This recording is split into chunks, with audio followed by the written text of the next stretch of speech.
여호와께서 이르시되 내가 애굽에 있는 내 백성의 고통을 분명히 보고 그들이 그들의 감독자로 말미암아 부르짖음을 듣고 그 근심을 알고 내가 내려가서 그들을 애굽인의 손에서 건져내고 그들을 그 땅에서 인도하여 아름답고 광대한 땅, 젖과 꿀이 흐르는 땅, 곧 가나안 족속, 헷 족속, 아모리 족속, 브리스 족속, 히 족속, 여부스 족속의 지방에 데려가려 하노라.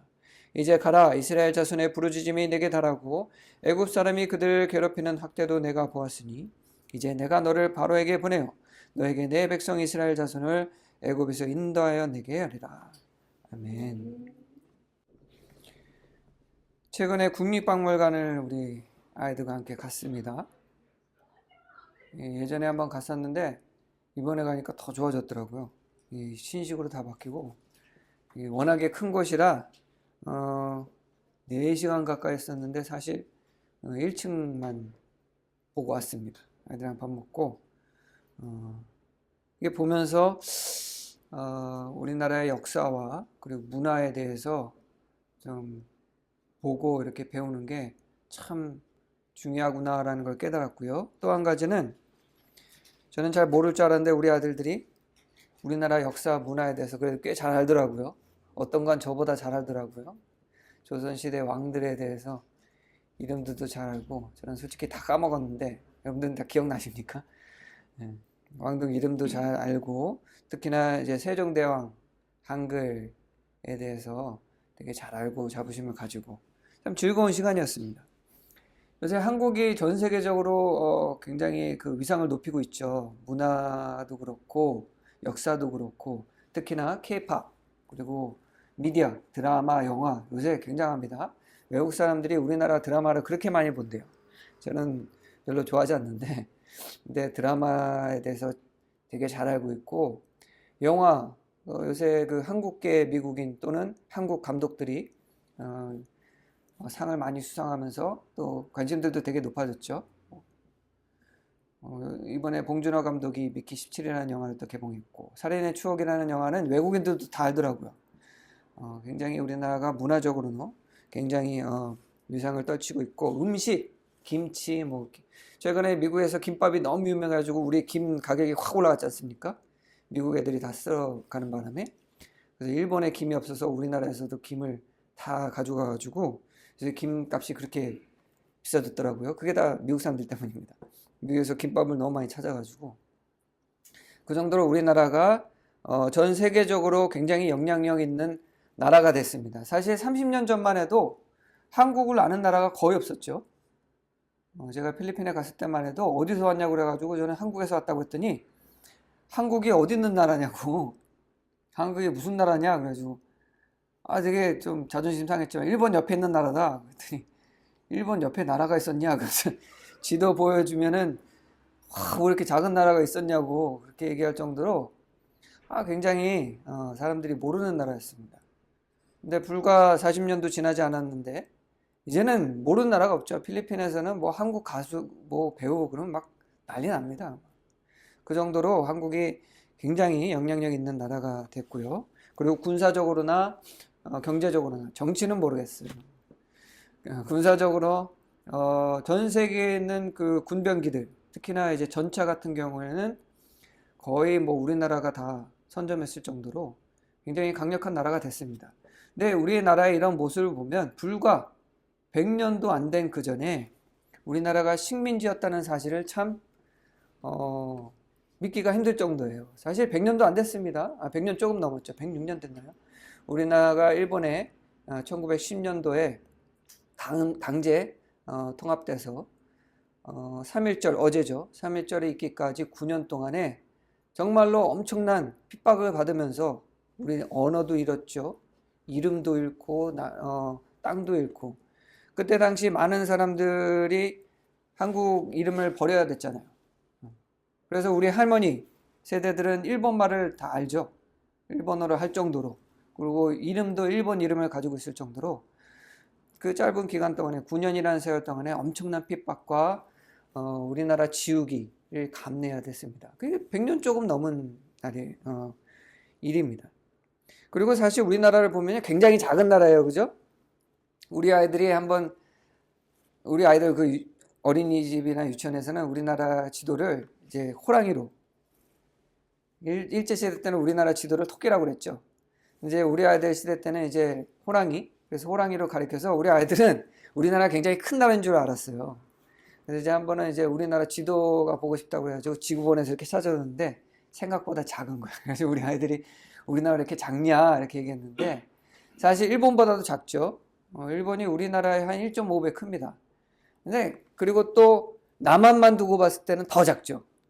우리나라가 굉장히 작은 나라예요, 사실. 그리고 삼면이 바다에 둘러싸여 있기 때문에 경제적으로는 좋을 수 있지만은 지리적으로 봤을 때는 항상 외래 침략에 노출되어 있는 나라입니다. 그래서 실제로 항상 침공을 당했어요, 그죠? 그 정도로 지리적으로 뭐나 그렇게 좋은 나라라고 볼 수 없고요. 그리고 또 자원을 두고 봤을 때에도 그 선조가 이랬다고 그래요.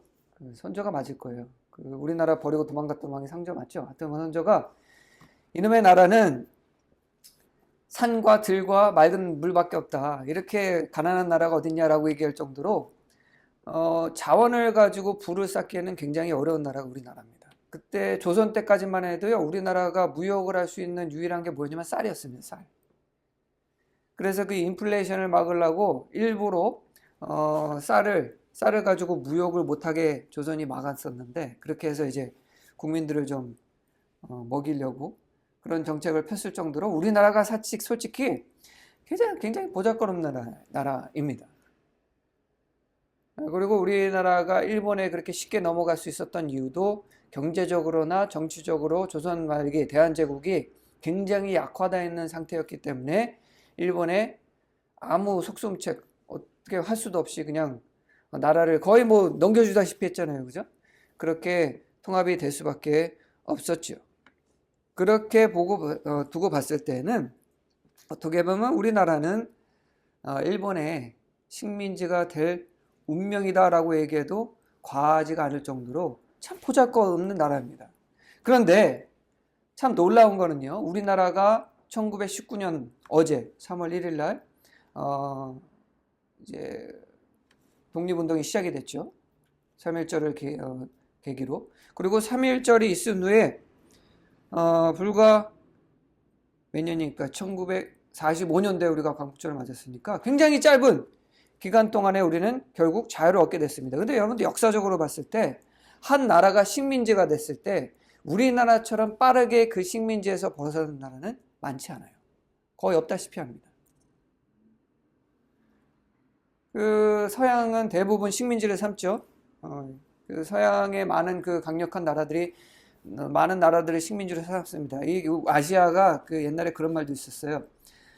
서양 나라들의 쇼핑센터라고 이제 만만하니까 와가지고 엄청나게 식민지를 삼았거든요. 근데 보통 식민지를 삼으면 100년씩 합니다. 그죠? 필리핀도 100년이 넘게 스페인의 식민지였었고, 그 다음에는 일본, 그 다음엔 뭐 경제적 미국의 식민지였기도 하고, 그리고 우리나라처럼 식민지를 벗어난 이후에 급격하게 성장한 나라도 없습니다. 그리고 우리가 뭐 성장만 했으니까 전쟁도 겪었잖아요. 그죠? 남과 북이 갈라지는 그 전쟁. 그리고 보통 전쟁이 아니었죠. 완전히 우리 남한은 초토화가 됐지 않습니까? 우리 부모님 세대들은 아마 기억이 나시는 분들도 있겠지만 우리나라 뭐 60년대, 70년대 아무것도 없었잖아요. 그죠? 근데 지금 보면 불과 40년 정도만 해도 뭐 아무것도 없었던 나라라고 보기에는 너무나도 다른 모습이 지금 우리나라입니다. 그거를 두고 볼 때 우리는 한 가지를 깨닫게 돼요. 어떻게 이런 일이 가능할 수 있었을까? 어떻게 그렇게 빨리 광복을 맞이할 수 있었고 자유를 찾을 수 있었으며 어떻게 그렇게 성장할 수 있었을까? 여러분들 역사적으로 어느 나라도 우리나라 같은 나라가 없어요. 그래서 우리나라는 항상 모든 나라들의 연구 대상이었습니다. 그런데 우리나라하고 비슷한 나라가 하나 더 있어요. 사실 우리보다 먼저 그런 놀라운 모습을 보인 나라가 있습니다. 어디냐? 오늘 우리가 본문을 통해서 함께 그리고 나눴던 바로 이스라엘이 그렇습니다. 이스라엘이요, 여러분들 지도 봐보십시오. 이스라엘은 진짜 작아요. 눈에 보이지도 않습니다. 그리고 주변이 강력한 나라들로 다 주변에 둘러싸여 있어요. 그냥 이스라엘 그 지도 자체만 보고 그리고 또 환경 자체만 보고는 전 세계의 모든 경제를 주무르는 그런 나라라고 보기가 굉장히 힘듭니다. 그 강력한 미국도 항상 누구의 눈치를 보냐면 이스라엘의 눈치를 봐요. 지금 그 팔레스틴하고 이스라엘하고 그런 정말 엄청난 일들이 있지 않습니까? 누가 봐도 사실 뭐 이런 말하면 죄송하지만은 이스라엘이 항상 잘하고 있다고 볼 수는 없어요. 어떻게 보면 정말 국가적 깡패 같은 그런 모습을 보일 때도 있습니다. 그런데도 불구하고 항상 미국은 이스라엘 편을 들죠. 왜? 엄청난 영향력을 가지고 있거든요. 근데 이스라엘은요, 그 지리적으로 보나 그리고 뭐 어떤 환경으로 보나 그럴 만한 힘을 가질 수 있는 나라가 아닙니다. 오늘 본문에 보면 지금 하나님께서 이스라엘 백성들을 애굽에서 이제 출애굽시키려고 하시는데 사실 이스라엘은 나라를 이룰 정도로 큰 백성이 아니에요. 그냥 12지파를 가지고 있는 그냥 소수 부락 민족들입니다. 그냥 12 그냥 가문으로 이루어지는 작은 집단일 뿐이에요. 그런데 놀랍게도 이 작은 집단이 이집트를 거의 초토화시킬 정도로 만들어 놓고 나옵니다. 그리고 가나안 땅에 가서도 사실 그 국가를 지배할 수 있을 만한 인원이 아니거든요. 40년이 지나서 인원이 많이 늘기는 했지만 거기 가서 나라를 점령하고 거기를 짐을 휘두를 만한 그 백성들을 쫓아낼 만한 그런 사람들이 아니에요. 그런 능력도 없는 사람들이고. 그런데 우리가 잘 알다시피 가나안 땅을 점령하고 거기에 자신들의 국가를 만들게 되죠. 우리나라도 그렇고 이스라엘도 그렇고 한 가지 공통의 요소를 가지고 있습니다. 무엇이냐? 하나님께서 보호하셨습니다. 딱 그거 하나뿐이에요. 하나님께서 보호하셨다. 우리나라가 3.1절 이제 3.1절을 통해서 이제 우리나라의 독립을 이제 발표를 하게 되죠. 그때 33명의 국가 대표, 민족 대표들이 서명을 합니다. 근데 여기에 서명한다는 거는 그냥 사형 선고 수술하는 거랑 마찬가지죠. 일본 강점기 때 우리나라는 독립적인 국가다라는 걸 이제 선언하는 거에 이제 사인하는 거는 건 빼도 박도 못 하는 거예요. 왜냐하면 자기 이름을 거기다 넣었기 때문에. 그리고 공개적으로 했죠. 일본 정부가 죽여도 할 말이 없는 거예요. 그들 입장에서는 반역이기 때문에. 근데 거기를 사인했습니다. 33명이. 그런데 놀라운 점은요. 33명 가운데 16명이 기독교인입니다. 15명은 천도교, 그 다음에 2명은 불교. 반이 넘는 숫자가, 거의 반이 가까운 숫자가 기독교인이라는 거죠. 그리고 3.1절 운동이 7개월 동안 이어졌습니다. 7,500만 명이 죽었어요. 그리고 2만 명이 넘는 사람이 다쳤습니다. 그 정도로 많은 사람들이 희생했던 그 선봉에 누가 섰냐? 다 그리스도인들이었습니다. 대부분이. 우리가 잘 알고 있는 유관순 여사도 우리한테는 누나죠. 저 어렸을 때는 맨날 누나 그랬는데 나이로 따지면 완전히 할머니잖아요. 유관순 누나도 그리스도인이었습니다. 그런데 가만히 보면요, 너무나도 당연한 거예요. 독립운동에 그리스도인들이 선두에 설 수밖에 없는 것은 그들이 누구이기 때문이야? 그리스도인이기 때문인데, 그리스도인이 뭡니까? 예수님의 삶을 따라서 가는 사람들인데, 예수님의 삶이 어떤 삶이었죠? 희생 그 자체였습니다. 타인의 구원을 위해서 목숨을 바친 분이 바로 예수님이에요. 그렇기 때문에 그리스도인이 아니라고 한다면 이렇게 많은 사람이 희생을 할 수 있느냐? 우리가 따지고 봤을 때 없다는 거죠. 희생의 진정한 의미를 아는 그리스도인이 아니라고 한다면 사실 독립운동의 선봉에 설 사람은 없을 겁니다. 아마. 역사적으로 따져봤을 때 이렇게 수많은 사람이 국가를 위해서 목숨을 바친 일은 거의 없습니다. 한번 찾아보세요. 우리나라 같은 나라 없어요. 서양도 그렇고 동양도 그렇고 한 국가와 민족을 위해서 그렇게 수많은 사람이 목숨을 내놓는다? 역사적으로 없습니다. 그리고 3.1절 운동이 전 세계적으로 유명한 이유가 뭐냐? 비폭력 시위였어요. 그죠? 그때 모든 사람들이 총칼을 들고 막 낫을 들고 나와가지고 일본 사람들 무찌르자 이거 아니었습니다. 뭐였죠? 국기 들고 대한독립 만세를 외쳤을 뿐입니다. 일본 군사들이 와서 총을 쏘고 총칼로 쓰고 손을 자르고 목을 자르고 그런 상황에서도 맞서 싸우지 않고 그저 국기를 들고 대한독립 만세만 외쳤을 뿐입니다. 평화 시위였어요. 평화 시위를 할 수 있었던 이유도 뭐냐? 그리스도인이기 때문입니다. 왜냐? 우리 그리스도인 정신으로서는 원수도 어떻게 해야 됩니까? 사랑해야 돼요. 일본 사람들을 잡아 죽이자 아닙니다. 대부분의 그 다른 역사들의 식민지에 있었던 식민지인들은 자신들을 그 압제하는 국가들을 원수로 생각했고요. 실제로 어떻게 해서든 잡아 죽이자 이런 정신을 가지고 있었습니다. 그러나 우리나라의 독립투사들과 독립운동의 정신에는 비록 그들도 우리를 압제하는 일본이지만 그들 또한 인간이다라는 그 사상을 우리는 여전히 가지고 있었어요. 그래서 아무 일본 사람들이나 막 그렇게 학살하는 그런 모습을 우리는 보이지 않았습니다. 왜? 일본 사람도 하나님에게는 자녀예요. 언젠가는 구원받을. 그리고 우리가 사랑해야 될 대상입니다. 그렇기 때문에 우리는 그리스도인을 중심으로 평화 시위를 할 수 있었던 겁니다. 아주 독특한 나라예요, 우리나라가. 그 어디에도 없습니다. 그럴 수밖에 없었던 이유는 뭐냐? 하나님께서 보호하셨기 때문에. 예, 하나님께서 이스라엘 백성들을요, 출애굽시켰을 때에도 사실 쉽게 하는 방법이 있습니다. 뭐죠? 그냥 이집트 나라를 그냥 쓸어버리면 돼요. 하나님 그렇게 안 하셨죠. 기회를 주셨습니다. 누구를 통해서? 모세를 통해서. 경고합니다. 그리고 10가지 재앙, 치명적인 재앙은 아니었습니다. 사람이 죽는 재앙은 아니에요. 그죠? 재앙을 다 내려주셔서 계속 경고하시고 설득하셔서 최후까지. 그리고 마지막으로 쓰신 방법이 무엇이죠? 장자들을 다 목숨을 빼앗는 건데 그것도 사실 다 죽일 수 있어요. 그건 너무 쉬운 방법입니다. 하지만 하나님께서는 끝까지 보호하셨어요. 우리가 독립하는 과정과 이스라엘 백성이 출애굽하는 과정이 굉장히 유사해요. 그죠? 세상의 방법은 다릅니다. 세상의 방법은 폭력적이에요. 지배받는 사람들을 몰아내고 지배하자예요. 우리의 역사는 다릅니다. 만약에 우리나라에 그리스도인이 없었다, 그럼 역사가 굉장히 다르겠죠. 아마 우리는요, 절대로 광복 못 맞이했을 겁니다. 왜냐하면 상황이 그래요. 그때 당시에 일본의 영향력, 그리고 전쟁의 흐름, 그리고 서양 국가들이 우리를 바라보는 그 정치적인 그런 관점을 보고 봤을 때에도 우리나라는 절대로 광복이 될 수가 없습니다. 왜냐? 경제적으로 우리나라는요, 일본에서 독립을 한다고 할지라도 무너질 수밖에 없는 나라예요.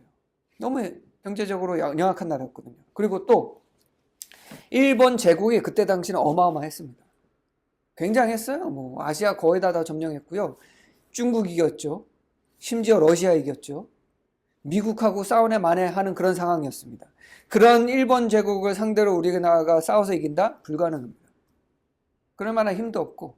그리고 심지어 외국 서양에서는요, 일본의 우리나라 점령과 식민지화를 인정해 줬습니다.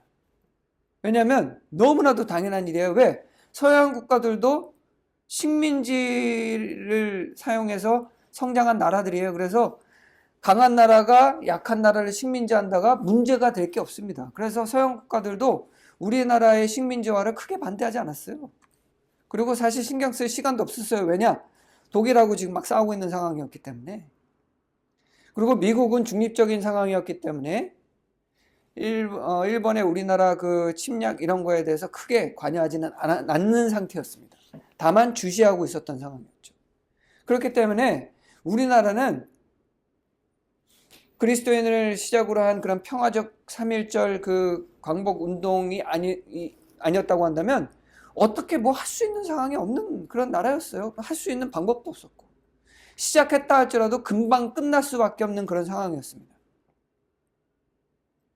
그냥 그 단도직입적인 말씀을 드리면 불가능한, 그냥 이대로 가면 그냥 일본의 한 나라가 되는 그럴 수밖에 없는 운명이라고 할까요? 그런 상황이 바로 우리나라였습니다. 그러나 오늘 본문에 하나님께서 모세에게 뭐라고 얘기하시죠? 내가 그들의 목소리를 들었다. 우리나라에는 누가 있었습니까? 그리스도인들이 있었어요. 눈물로 이 땅을 위해서 기도하고 학교를 세우고 교회를 세우고 병원을 세우고 우리나라를 사랑하는 마음으로 하나님 앞에 밤낮으로 기도했던 그리스도인들이 있었습니다. 그 그리스도인들의 눈물을, 기도를, 외침을 하나님께서 들으신 거죠. 그리고는 우리나라를 이끄시는데 그 방법이 너무나도 참 재밌습니다. 우리나라 그 독립운동가들이 정말로 참 지혜로웠던 것이 뭐 게릴라 방식으로 그냥 전쟁을 치르고 막 이렇게 일본을 공격하고 이런 방식이 아니라 정치적인 방법으로 우리나라 독립을 도모했는데요. 가장 많이 했던 게 외교입니다. 서양 국가로 하여금 우리나라의 참상을 알리는 역할을 굉장히 많이 했어요. 왜냐? 그들의 힘이 필요한다는 걸 알았기 때문에. 그리고 우리나라에 있던 기독교 그리스도인들이 그때 당시만 해도 이제 뭐 지금도 그렇지만은 그리스도인들이 큰 영향력을 전 세계적으로 가지고 있지 않습니까? 그들과 함께 교류를 하면서 서양의 관심을 우리나라에게 끌어들이는 역할을 굉장히 많이 했어요. 그래서 개입을 할 수 있게. 그래서 독립운동가들이 많이 했던 것들이 내로나 외로나 그리고 많은 사람들의 마음을 움직이는 역할을 많이 했습니다. 폭력적인 것이 아니라 비폭력인 그런 시위와 그리고 외교와 그리고 신앙을 통해서 그들의 마음을 움직인 거죠. 심지어는 여러분들 잘 아시겠지만 일본인들 가운데 일제강점기 때에도 우리나라 민족들을 같이 공감하고 우리나라를 도우려고 했던 사람들이 굉장히 많습니다. 일본인들 중에도 우리나라 독립운동에 참여한 사람들이 많았다는 거 여러분들 아시죠? 물론 그 잘 알려 있지는 않지만은 함께 우리와 같이 그 우리나라의 독립을 위해서 참여했던 일본인들도 굉장히 많았습니다. 그 정권에 반대하고 지금도 일본의 그런 우파들에 대해서 잘못된 그 역사를 바꾸기 위해서 노력하는 일본인 지식인들이 굉장히 많죠. 우리가 일본 정권에 대해서는 부정적인 시각을 가질 수 있겠지만은 일본 사람들 자체를 우리가 증오하거나 미워해서는 절대로 안 됩니다. 바람직한 일이 아니죠. 그 방법이 너무나도 지혜롭고 너무나도 기발해요. 그게 어디서 비롯됐을까요? 오늘 본문에 하나님께서 모세를 부를 때 모세가 굉장히 위축돼가지고 나 못해요 라고 얘기하죠. 하나님께서 뭐라고 하십니까? 너의 입술과 내가 함께해서 네가 할 말들을 다 알려주고 하겠다. 그런데도 모세가 불안해서 아니 저 그래도 못할 것 같은데 그러니까 하나님께서 뭐라고 얘기하세요? 네 형 아론이 있지 않냐? 아론은 그 장로 중에 한 명이다. 내가 그 아론을 네 옆에 붙여줘서 네가 할 말 다 하게 해줄 테니까 걱정하지 말아라 하고 보내주지 않습니까? 그리고 모세가 그 애굽에 들어가서 하는 일들이 굉장히 어떻게 보면 이미 다 디자인된 것 같은 그런 모습이 사실 하나님께서 다 계획하신 거긴 하지만 모습이 보이는 것이 바로 왕을 그 이스라엘 백성 일개 이스라엘 그 노예가 가서 만난다는 건 사실 불가능합니다. 근데 모세가 바로 왕을 만날 수 있었던 이유는 뭐냐? 모세가 출신이 어떻게 돼요? 이집트의 왕자였어요. 정치적으로 이미 이점을 가지고 있었습니다. 그래서 바로 왕을 만날 수 있었던 거예요. 아니면은 만나주지도 않죠. 여러분들이 바로 왕이라고 만나겠습니까? 이집트의 왕자였다라는 그런 이력이 있었기 때문에 정치적으로 그런 외교를 할 수 있었고, 그리고 또 내적으로도 봤을 때 모세의 말을 이스라엘 백성들이 들을 필요가 있어요? 자기 버리고 두고 도망간 배신자나 마찬가지지 않습니까? 그러나 누가 있었어요? 형 아론이 있었단 말이에요. 그렇기 때문에 이스라엘 백성들이 장로들의 그런 그 신임을 얻을 수 있었고, 또 하나님께서 모세에게 이적을 행하셔서 이집트 사람에게도 이스라엘 사람들에게도 그 종교적으로 엄청난 권위를 얻을 수 있게 하나님께서 만드셨다는 거죠. 그러니까 불가능을 가능하게 하나님께서 만들어 주셨잖아요. 우리나라도 그랬습니다. 많은 사람들에게 지혜를 주시고 영향력을 주셔서 미국도 그렇고 영국도 그렇고 외교적으로 많은 사람들을 사실 우리가 지금은 우리나라 외교적으로 영향력이 크니까 뭐 그럴 수 있지라고 생각할 수 있지만 근데 그때 당시 서양 사람들은요 동양 사람들 되게 미개하게 봤어요. 막 삿갓 쓰고 이상한 옷 입고 수염 이렇게 긴 사람들이 와가지고 외교를 한다고 그러는데 그거 들어주겠습니까? 사실 상대도 안 하죠. 그러나 믿음 그리스도인들 기독교인들을 통해서 사실 그때 당시 기독교인들이 정치적으로 많은 영향력을 가지고 있었기 때문에 그들을 통해서 외교의 그런 통로가 뚫리고 사람들을 만나고 또 그 미디어들 신문이라든가 라디오 방송국들을 통해서 국민들에게 알려주고, 또 그리스도 기자들이 우리나라에 와서 그때 3.1절 운동 때 그 7개월 동안에 많은 참상을 또 기자들이 봤거든요. 또 그 기자들을 통해서 하나님께서 그 소식을 외국에 들리고, 이 일련의 과정들이 우연이라고 말하기에는 너무나도 절묘하게 딱딱딱 들어맞습니다.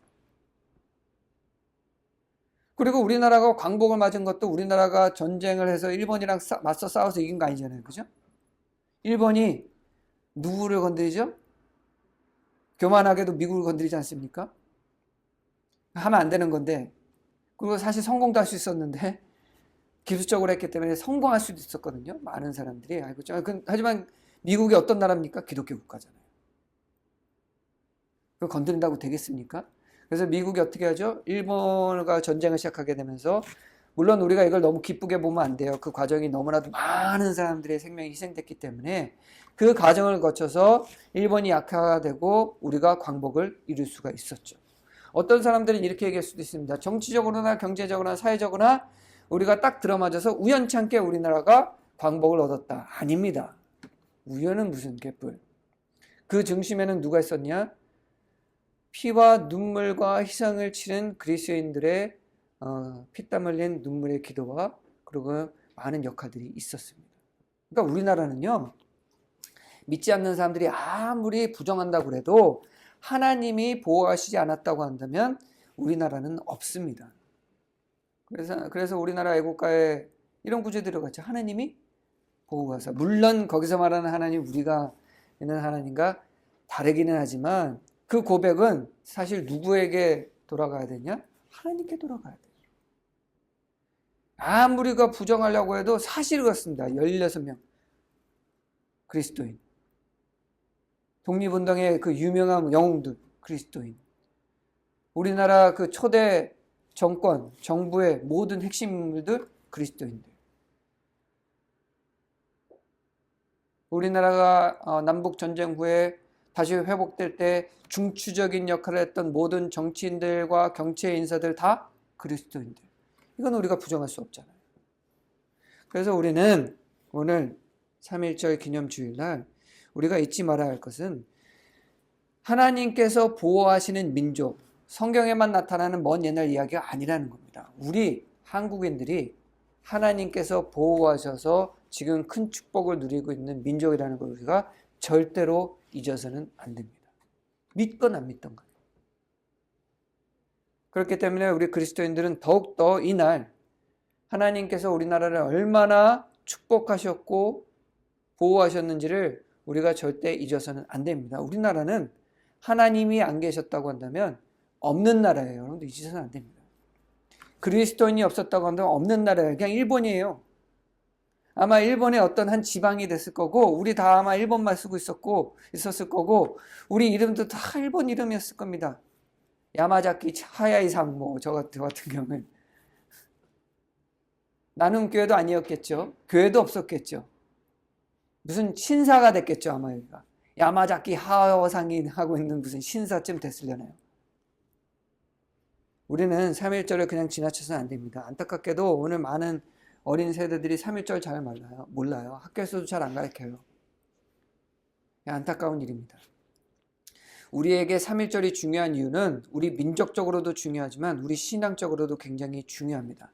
하나님께서 이스라엘 백성들을 출애굽시킨 것과 마찬가지로 하나님께서 우리나라를 일본의 정권에서 구원하신 그 사실을 우리는 절대로 잊어서는 안 됩니다.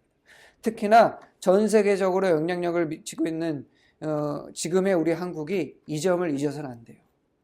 근본을 잊어버리면요, 미래는 없습니다. 그리스도인들이 우리나라의 그 축복, 그 보호하신 하나님의 그 은혜를 잊어버린다고 한다면 우리나라 한국교회의 미래는 더 이상 없습니다. 3.1절에 대해서 우리 신앙인들이 함께 나누고 그 안에서 역사하셨던 하나님에 대해서 우리가 나누지 않는다고 한다면 우리 한국교회의 미래는 없는 거예요. 아주 어둡습니다. 우리 아이들이 3.1절에 대해서 모르고 광복의 역사에 대해서 모르고 그 안에서 역사하신 하나님에 대해서 모른다고 한다면 이미 우리나라는 끝난 거예요. 2050년 되면 인구가 더 이상 없어서 나라가 망한다는데 그 전에 이미 망합니다.